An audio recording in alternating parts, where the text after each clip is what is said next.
The situation in the Kupyansk direction as of noon on October 3. In the Kupyansk direction, the command of the Ukrainian army continues to accumulate forces for a breakthrough deep into the defensive orders of Russia and blocking Svatovo with the subsequent intention to join the Liman group of Ukrainian formations. In the Tavolzhansky sector, the Ukrainian command continues to transfer forces and means across the Oskol River in the vicinity of Gryanikovka and Masyutovka. The Ukrainian military and small assault groups are trying to break through to Orlyanka through poorly controlled areas of the area between Olshana and Petropavlovka.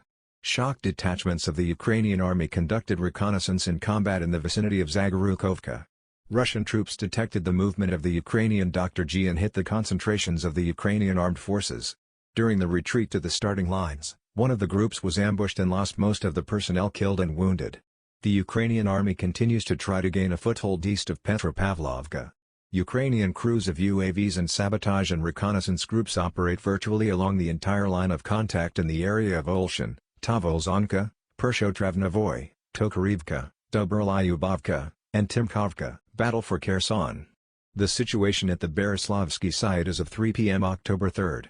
Ukrainian formations resumed an active offensive against the village of Dutchany along the right bank of the Dnieper.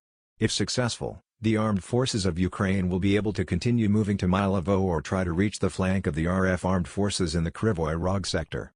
By this hour, the Ukrainian military managed to gain a foothold at the line of Lymirovka, Belyivka, Novo-Alexandrovka and equip advanced command posts. After the arrival of additional reserves in the area of Novo-Alexandrovka, Ukrainian military units began an assault on Russian positions in the Dudkin area. At the same time, the Ukrainian army plans to carry out an attack on Novodmitrovka from the vicinity of Arkhangelsk and on Novovoskresensky from Belyivka. Russian artillery, MLRS and aviation are firing at the advancing enemy. The situation at the Andreevsky site as of 4 p.m. October 3. Units of the Ukrainian army entrenched themselves in the forest belt between Belogorka and Davidov Brod. Ukrainian formations managed to dig in the forest during yesterday's bad weather.